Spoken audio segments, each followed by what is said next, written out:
Tonight's guest is Tanya Whitefawn. Tanya Whitefawn and the native paranormal seekers. Yes, hey everyone. I'm here with my husband Kent, who's also our lead investigator and tech guy, yeah. And editor and producer. Yes. Couldn't do it without him. It's Ken, right? It's Ken. Kent. That's right. Okay. And how you guys doing this evening? Thanks for coming out, by the way. No problem. Thank you for inviting us. We're excited. And yeah, they're returning people. They've got a YouTube page which is full of all kinds of investigative evidence. And yes. Welcome back. Thank I'd love to have you back. Thank you. And we got good sound apparently. Darren's in the chat room on Spreaker already. We got one person listening. Wow. Awesome. Nice. Welcome. Yeah, man. So usually when there's one right away, there's going to be lots more. Because they'll tell someone and they'll tell someone. I'm going to get the link out so I can post it while we're talking here. And so you guys have, well, when you first on your YouTube, it plays that automatic video, which is it's really cool. It shows elemental spirits and fairies and sort of things like that. That one's awesome. Is that relatively new, or is? Well, no, that's one of our videos we did in Idaho, and it was a really perfect amount of elements there to have all these different types of creatures, and we really miss it because in Oregon we're in a high desert, where North Idaho we're 50 miles from Canada, so you have all that evergreen foliage, animals, and water. Oh my gosh, high mountains, creeks. So amazing. And we want to go back and investigate some more, because every time we went, we caught some type of elemental. And we don't always think everything is paranormal. I mean, we've been doing this for, professionally for 15 years, and I've had spirit activity. I mean, I've been able to see and hear spirits since I was the farthest I remember is 5 years old. So we don't think everything is paranormal, especially Kent. Absolutely not. He's a skeptic at the beginning, and so when me telling him stories of our Native American spirituality and stuff, he loves my stories, but he's seeing is believing. So we have tons of different cameras that are watching other cameras, so that we can see if our shadow's not creating something, or our lights sensors. So he really checks, and if anybody doubts something, we just throw it out. So everybody has to agree it is paranormal before we put it up. Yeah, that's everybody in our group. In our group, yeah. Because we really, when we make our videos, we proof watch everything first and get everybody's take on it, and we all have to agree unanimously that yes, that is paranormal, or no, that is not paranormal. We put it to a vote, and if the vote goes down, it doesn't go up. So, needless to say, we have lots of clips that never make it to the internet because 2 or more of us decided it wasn't definitive enough to call paranormal, so it gets shelved. Yeah. But when we caught these elementals, I've heard these stories since I was a child, and these are stories that are passed down for many generations. And when the one that shocked me the most was the fairy, because I've never heard stories of a fairy. Most elementals, they look human-like, but they pick up things from the ground to create camouflage.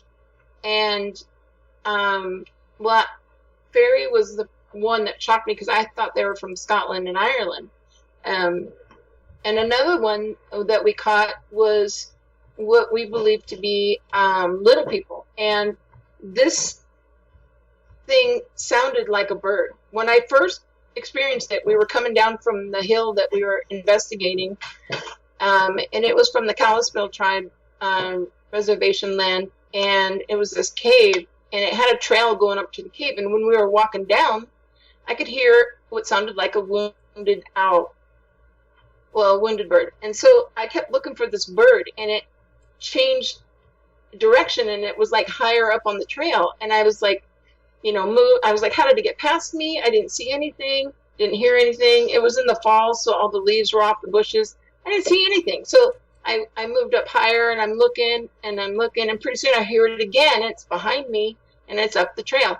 By the third time, I totally stopped, and I thought, oh my gosh, I remember stories my mom told me and my aunts that these creatures will try to lure you away from your group. And I ran down to the car, and I said, oh my God, you guys, this thing was trying to get me back up the hill and get me away from you guys. And our middle daughter, Kiri, she said, let's test that theory. And the minute she stepped on that trail, you could hear that bird crying right next to her, and we were all like shocked. The thing that shocked us the most is that it moved about 80 feet from where we last heard it to all of a sudden it's down by Kiri. Yeah. And we saw nothing, heard nothing move through the bushes. I mean, it was just there. Yeah.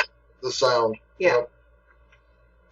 We hear, when I was a kid, I remember like stories of water babies where these creatures would sound like children out in the wild, and they, prey on your weakness and try to lure you away. Matter babies. You ever heard of matter babies?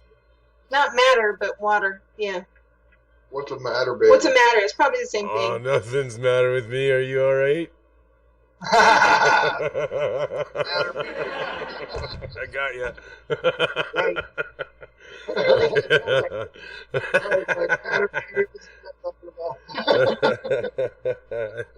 Anyways, what is a water baby?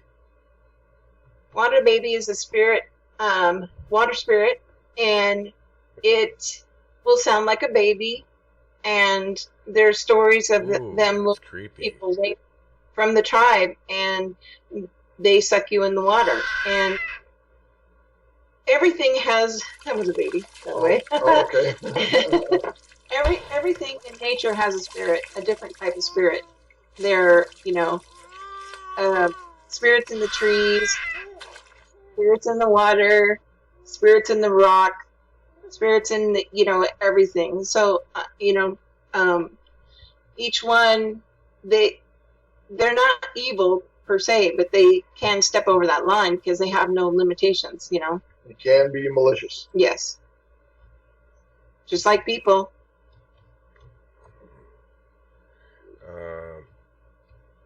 That they could be good or bad. Is that, or are they all sort of malicious? No, they can be good and bad. They don't have a line that they won't cross, So if they're not limited to, rules, then you don't know what they'll do. And sometimes they play, and their play can be rough, but they don't mean any harm. And they're meant to be placed on the earth to help things grow and protect the earth. So,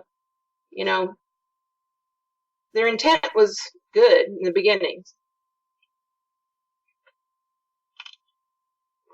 Mankind actually lived side by side with them. Yeah. Thousands of years ago. Yeah, we've heard stories where they've helped people. Tribes were sick, and they gave. They would lead them to a plant. Yeah, for healing. Yep. Or a location that was safe, or they would help different tribes. And if you spoke to every single tribe, they would have a story of these creatures. My grandmother had experiences with them. I remember my mom, even when she was little, she heard baby crying on their property that was way up in Nevada, and my grandmother wouldn't let them outside because they lived in a remote location, 50 miles from the nearest house. So it's not like a baby would accidentally be there, or just happen to be there. Yeah. Yeah. Yeah, that's I've heard that before, but also, what about bobcats have been known to make sounds like babies crying in the woods too. Yeah, but as a Native American, you know the different sounds and the tracks. They go hunting all the time, so they know every single thing like the back of their hand. They know every sound an animal makes. So, they're very, Native Americans are very suspicious. They don't trust anyone, because of our history, and being deceived. So they're very, leery about trusting anything. So if someone says this is a horse, the Indian's not gonna look at that. That's a horse. I have to investigate it first before I believe that's a horse, Yeah. And what I was gonna ask you is about the leading people to plants. That kind of made me think. This ayahuasca. Yeah. Have you ever heard of that? The ayahuasca I have. that everybody's trying out. And Yep. it's like a mystery to everybody. How did they ever figure out how these two plants go together and work together like that? Yeah, same thing with peyote. So yeah, it's probably that's how they found out. How did the shamans find out? Because the little people showed them. Yeah. Exactly. Yeah. So that just answered Like my question right there. Like I was just wondering that too. There must be some higher power that's teaching the shamans when they're in a state of I call it a fourth dimensional state. Well, when you think about it, Native Americans were very in touch with nature, and we believe that the earth was created as our first church. It had everything grown on the planet so that we could heal ourselves and communicate with, heaven and supernatural beings. It's just a lot of people over time forgot. Everybody actually has this memory, but everybody forgot. But Native Americans have always been in tune with that since the beginning of time. So somebody taught them or showed them how to do it. Oh, there's no doubt. Yeah. That it was the little people, the spirits, supernatural celestial beings, creatures from other dimensions. We've got stories of Bigfoot, so it's like it's not the first time we've ever experienced that. Stories have been passed down for many generations. So, we disconnected. I don't know. So, I'm still here. Can you hear us, Mike? Yeah, I can hear you. Okay. You're fine. You're good. Okay. I mean, our daughter Kiri had an experience with Bigfoot over a year ago, and it was at 2:00 in the morning, and she was coming home from work, and she called us and said, "I just saw Bigfoot." And I freaked out. I was like, "Let's go, Kent! Wake up! We gotta go!" And he's like, "Hun, we're not going to be able to see anything in the dark." So I didn't get no sleep until the sun came up. We took off, and she was 2 car lengths away. And she said that she noticed what it was because his eyes glowed. And what shocked me about that, I didn't know their eyes glowed. I thought they were humanoids. So her saying that its eyes was glowing, they have eye shine. That's amazing. What? They do have eye shine, for sure. I didn't know that. And she said, "Mom, it really does have a cone head." And it was standing on the side of an underpass, and it was so tall, she could see the back of its head, or the underpass behind its head. So when we went there, Kent did measurements, and it had to have been over 9 feet tall. Yeah. Wow. And it was just outside of Bend. Feet, that's so a big one. Oh. Yeah, it was 10 miles from our town. Well, we actually lived out there in Sun River back then. Yeah. And that was only maybe, the sighting was maybe 4 miles from our house. 4 miles from my house. Saw it. Oh my gosh. Yeah. Yeah. I was pumped. And when we went there, we noticed there was a lot of roadkill bones that was there. And drug off into the bushes. Yeah. A lot of bones. And the bushes were up to your hips. So we were standing in the middle of it, and Kent turns to me and he says, you know, we wouldn't even notice if it was here. Yeah, the underbrush was so thick and so, you know, about 4 to 5 feet high. And yeah, I looked at Tanya and I said, you know, it could still be out here and we wouldn't know it. Oh my God. I was like, my hair crawled. Yeah, it could be crawling around on all fours. You know? Yeah, that was crazy. And I was so jealous because she had the first real experience of that. I mean, we've had a lot of experiences over the years of what we believe to be Bigfoot, but no actual sighting. I mean, Kent had one. The same time I could hear something, you know, grunting.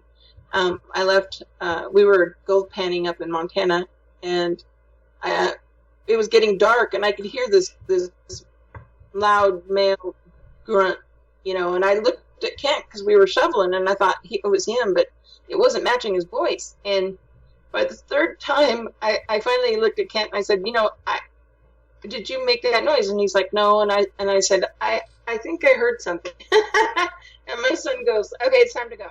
So when we were leaving, I left a bucket of chicken because when you take something from the earth or the, you know, mountains or whatever, you give something back. And so when we were leaving, all of a sudden we were just hauling ass down the hill. And I was like, Kent, you know, you could slow down. And he goes, you don't understand. I just saw something. And I hadn't even told him what I experienced. And he said he saw something black come out of the woods and right up to the chickens. So yeah, we were pulling away. I mean, we were pulling away. I looked in the side view mirror and stuff.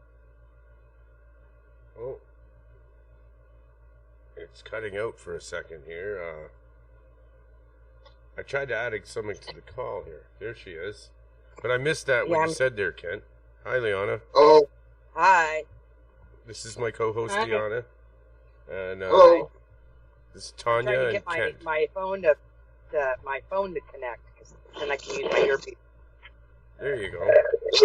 oh boy. Jeez. So I I can barely missed, hear it. It was loud. yeah, Kent, he told me what he saw. Yeah, anyways, as I was saying, as we were leaving, and Tanya had told me what she had heard yet, and we get in the car, and we're just pulling away from the spot, and it's really, really heavy dusk. I mean, the sun is down, there's barely any light.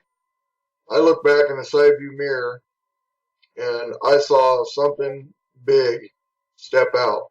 And when I say step out, I mean whatever it was vertical. On 2 feet, yeah. It wasn't like a bear on 4 legs walking out. It would only be 4 or 5 feet high.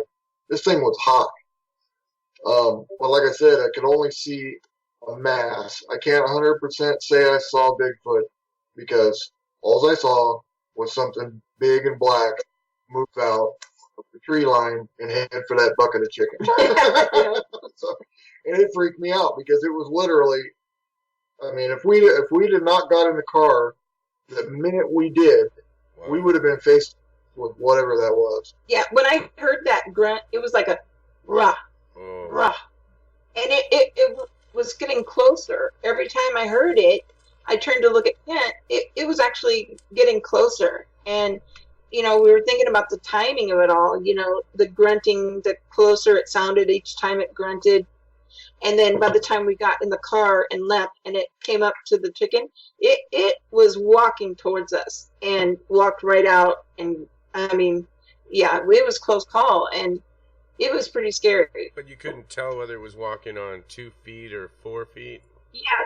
Yeah, vertical. He said 2 feet. Yeah, Oh, I mean, I didn't see legs or anything like that. Like I said, it was just a black mass because it was dark.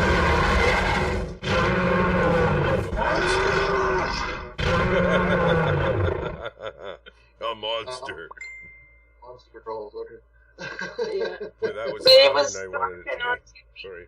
Yeah. It was dark and standing straight up. Yeah. And wow. So yeah, but you're in the area for that. You are in the area Yes. for. Yeah, we actually, in Bend, Oregon, we actually live near the Oregon Bigfoot Trackway, where they caught like 120 steps. In the mud. They cast every one of them. Yeah. It's pretty famous Trackway that's really big in the Bigfoot community. You got to look it up. It's pretty interesting. Yeah. Liana, have you heard about that? Or is she still there? She's still there. Her camera's looking up. Okay, she's working on her thing. Yep. She's working on something. There she is. But we can't hear her. But we had that problem earlier. Yep. And I can't hook up my Discord line 2 because line 2 is not working right. Unless I get another device. I steal my wife's phone. Then I can take extra calls, but we don't really need to. Yeah. Wow. So, that little girl in the one video, everyone's got to see that. The child we caught on video. On yeah, clear camera. That. Yeah. Yeah, that was pretty amazing capture. That night that we visited that lady's home, it was just we were just doing a walkthrough. When we take on a new case like that, we'll go meet with the client. We'll listen to all their claims and stories and anything that they've experienced. And we'll do a walk around the house, take all our baseline readings, take all our notes and everything. And usually our walkthroughs are only, hour and a half, 2 hours tops. Yeah. And we were just there standing in her living room, and she was talking about the little girl that she would see and hear. And I just happened to be loaded down. I was actually holding 3 cameras at once, believe it or not. Yeah. I had an infrared camera and a full spectrum camera stacked on a holder, and then I had the FLIR camera in the other hand. So I was holding 3 cameras. That's why we got all those different views. When the listeners go, watch this video, they'll notice that, the camera switches from FLIR to full spectrum to infrared, and that's because I was holding 3 different cameras. And it was a good thing I did because, for one, the FLIR camera caught her, and 2, the other cameras didn't catch her, but they were all pointed at the same place. So it's really bizarre to us. Sometimes, one camera will catch it, the other camera won't. Yep. And sometimes the different cameras have different spectrums of light they pick. Exactly. Don't. I'll help myself. It's caught supernatural beings with one camera. Good. She's much too smart for us. And yeah, that dog character was great, but he was only on 1 episode, I believe. So, we're going to be right back, folks. We're going to take a short break here. So it is in case.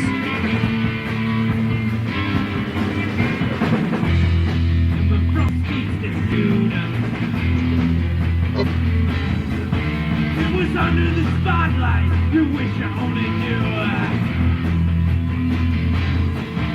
He had mental problems. He was really weird. Was never quite happy till the ice was cleared. And a clean of walking ice made it better. Creeping through the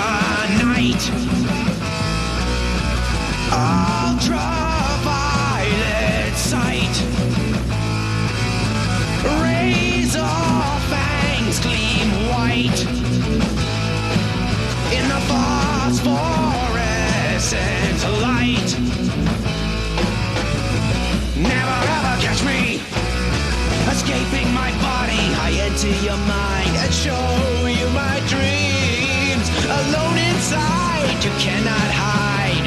No one can hear your screams.